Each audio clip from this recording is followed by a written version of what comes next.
never made it, but I know what it takes. I'm motivated by a mix of emotion. Got my statement, and I'm reading it slow so I can understand it fully. Olá, sétimo ano, boa tarde a todos. Hoje, segunda-feira, iremos dar continuidade ao nosso conteúdo de língua portuguesa, certo? Então, nas aulas passadas, eu deixei duas atividades, E hoje nós vamos fazer a correção de ambas.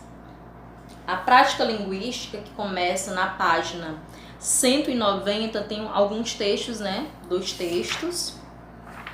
Isso, um texto. Astrologia escrito nas estrelas. Então, a atividade em si, ela começa na página 192. Então, é muito importante que vocês façam uma correção no livro de vocês.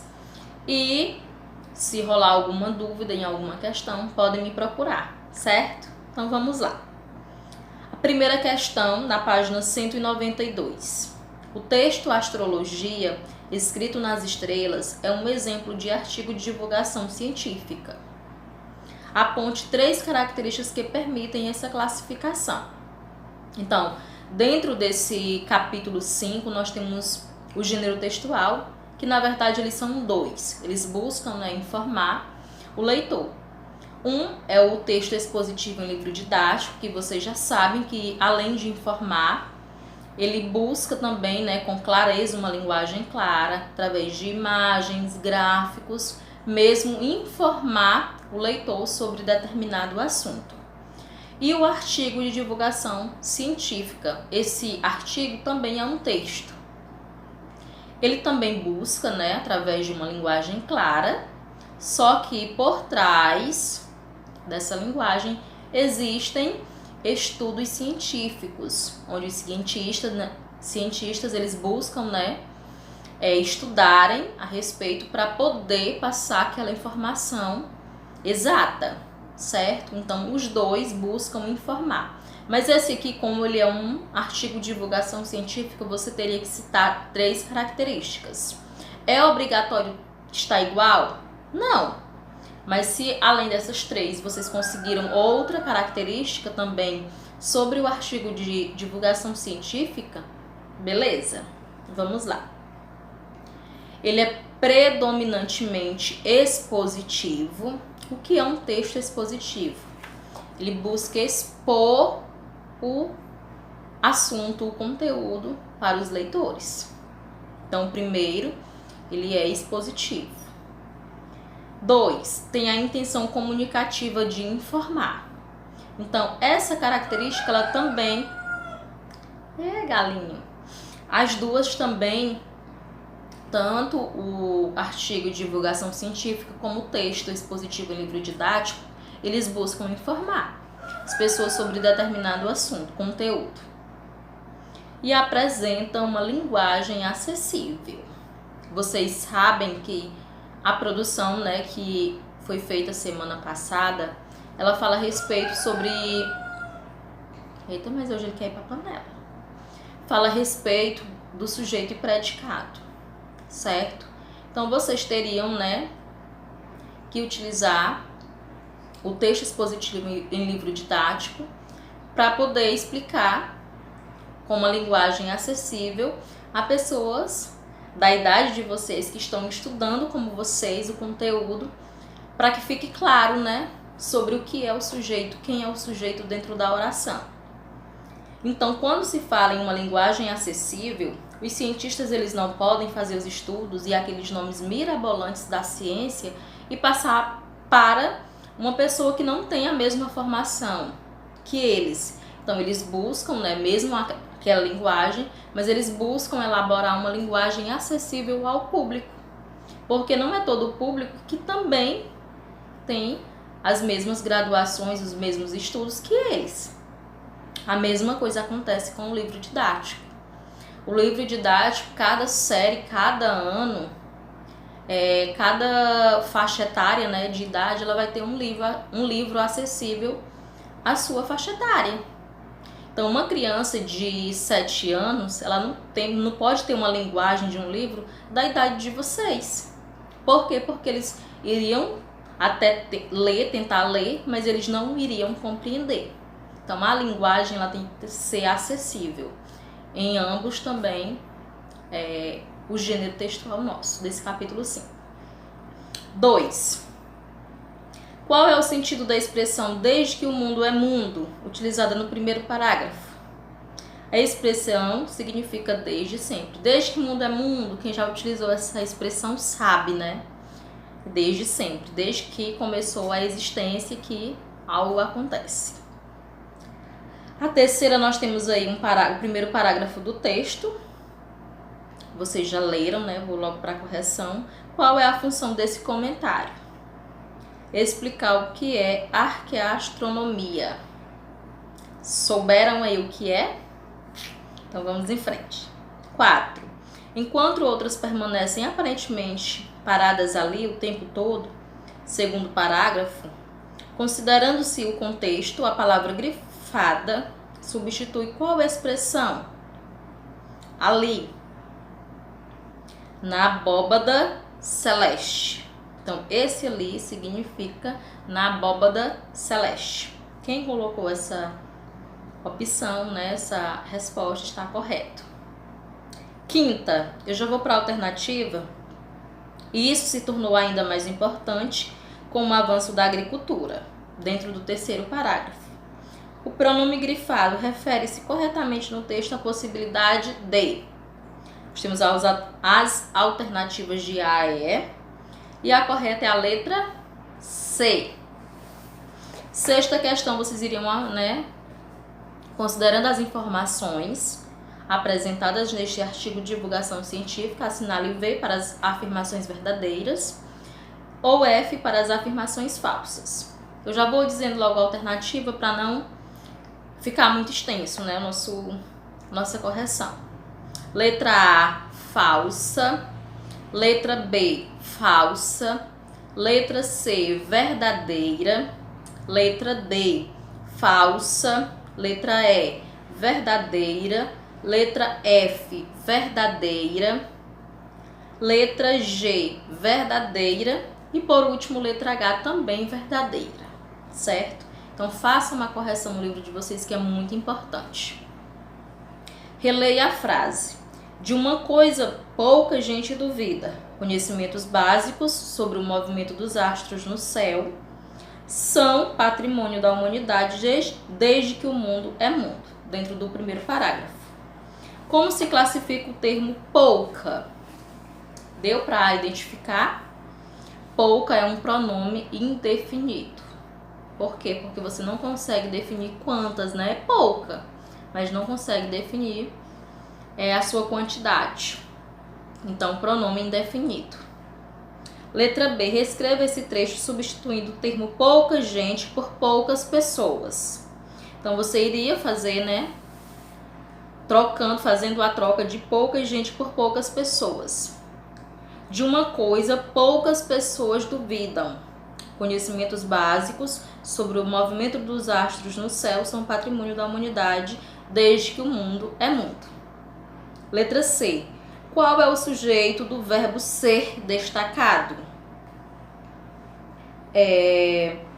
Conhecimentos básicos sobre o movimento dos astros no céu.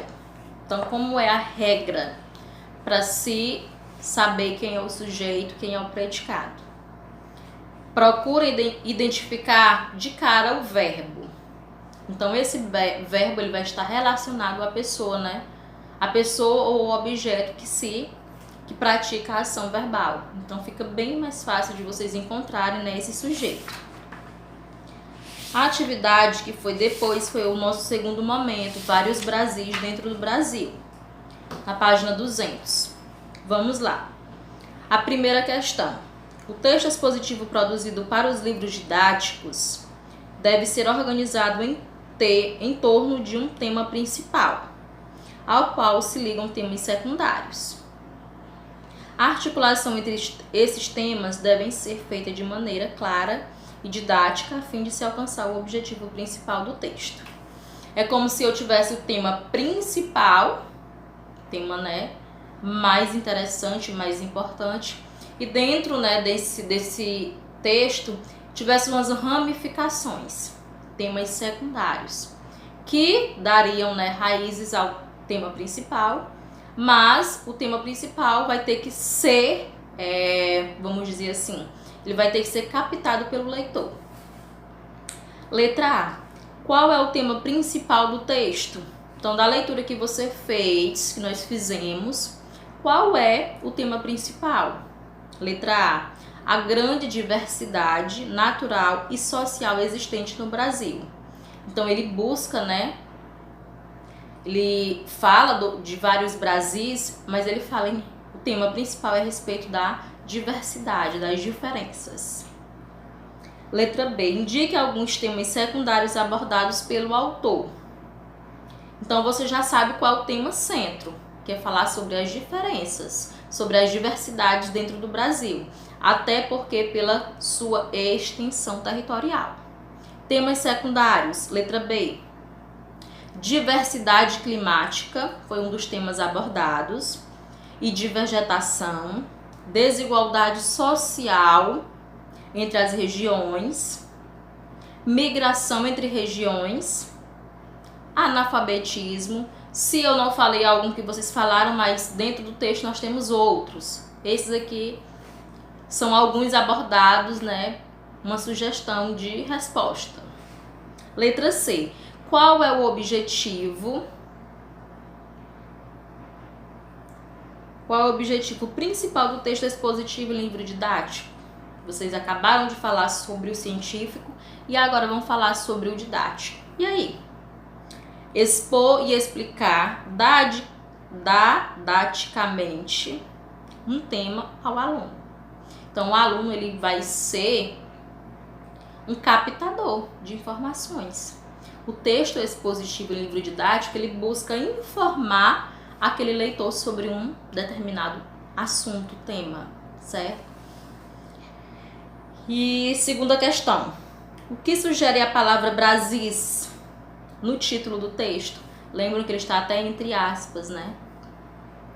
Que o Brasil é um país muito diversificado, que dentro do Brasil, do país, nós temos vários Brasis. Terceira, o que, segundo o texto, permite a existência de vários Brasis? A sua imensa extensão territorial. 4. Qual é a função comunicativa desse texto? Divulgar informações sobre o nosso país, sobre o Brasil. Quinta, para tornar seu texto mais acessível aos alunos, muitos autores de livro didático utilizam uma linguagem bastante simples e direta, por vezes próxima de uma conversa, exatamente como ocorre nos artigos de divulgação científica. Isso fica bastante claro com o uso da primeira pessoa, geralmente empregada no plural. Observe. No aspecto físico-natural, encontramos aqui diversos tipos de clima, relevo, solo e vegetação. Isso está presente lá no segundo parágrafo. Em que modo, tempo e pessoa está empregado o verbo desse período? Lembram, né, sobre a conjugação verbal? O verbo, nós temos o radical, que é a palavra de onde se origina, né? A palavra, vamos dizer assim, a parte principal da palavra. Depois nós temos a vogal temática e depois a desinência verbal. E a desinência verbal, ela nos informa sobre uma infinidade de coisas. Ele pergunta aqui, né, sobre a desinência. O que essa desinência ela vai te informar? Modo indicativo, que é que indica certeza. Ela está no presente e também está na primeira pessoa do plural nós. Então, deu para identificar aqui o modo, o tempo, né? E a pessoa. Modo indicativo, presente, primeira pessoa do plural. Se você conseguiu uma, duas, apenas acrescente. Se você errou, você conserte, certo? Então, vamos lá. Letra B. Quando o autor se inclui no texto por meio do uso da primeira pessoa, dizemos que o texto é pessoal. Ao contrário, se ele não se inclui, o texto é impessoal. Transcreva o trecho citado, tornando-o impessoal. Seria pegar o trecho e torná-lo impessoal. Por quê? Porque o autor ele se inclui. Sugestão. No aspecto físico natural, encontram-se aqui diversos tipos de clima, relevo, solo e vegetação. Se você fez a transcrição dessa forma, parabéns. Que outra palavra nesse período, além do verbo, é usada de forma pessoal? Além da palavra, né, nós temos aqui o advérbio aqui. Aqui quer dizer que está próximo de quem fala, certo? Então, quem colocou aqui está correto. Quinta questão. Releia o trecho abaixo. Não vou reler porque vocês já fizeram essa leitura. Letra A. Como se classifica a palavra muito nestes dois casos? Pronome indefinido, porque muito não se sabe a quantidade, sabe que são muito, mas não sabe quantos. E advérbio. Quem colocou também pronome indefinido e advérbio estão de parabéns. Letra B. Como classifica o termo boa parte? Pronome indefinido. Porque também não define, né? Qual é essa boa parte? Sabe-se que tem uma boa parte, mas não define. Então, pronome indefinido. Sexta. Como no artigo de divulgação científica e na reportagem, é muito comum também no artigo expositivo e livro didático utilizar a ação de fontes para fundamentar as informações. Nesse artigo, que fonte o autor utilizou explicitamente? Explicitamente, né? Vamos dizer assim, amostrado, fora. A Pesquisa Nacional por Amostra de Domicílios, do PNAD. Sétimo, com que finalidade é feito o PNAD? Suprir as necessidades de informação sobre o perfil dos brasileiros. Oitava e última, né? Porque nós só pedi para vocês fazerem essas duas páginas. No artigo, e a última mesmo, essa aqui não foi toda. Essa aqui foi toda, aliás. No artigo expositivo em livro didático, é fundamental o leitor acompanhar a articulação do raciocínio do autor. Várias palavras ou expressões podem auxiliar nessa articulação, tanto na produção quanto na compensação do texto. São os chamados elementos articulados. Articuladores, na verdade, que contribuem enormemente para a coesão textual e para a expressão das ideias. Para perceber isso, na prática, releia o penúltimo parágrafo do texto e responda qual é a relação desempenhada pelos seguintes articuladores. Creio que fizeram a leitura e vamos lá. Letra A. Ao contrário. O que significa a palavra ao contrário? Oposição de ideias. Letra B. Além disso. Adição de ideias. Por quê? Porque além disso tem outras coisas mais. Letra C. Isto é. Isto é explicação de uma ideia. Enfim, conclusão das ideias apresentadas, certo? Então hoje nós podemos fazer a correção dessas duas atividades. E amanhã, nossa folga, né? E na quarta retornaremos, né, falando sobre os tipos de sujeito, que eu disse que iria trazer outros exemplos fora do nosso livro, né, para, vamos dizer assim, aprimorar o nosso conhecimento sobre sujeito e predicado, certo? Então, espero que vocês façam uma correção, é muito importante. Se ficou alguém com alguma dúvida em alguma questão, podem me procurar, certo? Uma ótima tarde de segunda-feira a todos e bons estudos. Façam uma correção, meus queridos. Tchau, tchau. Beijos.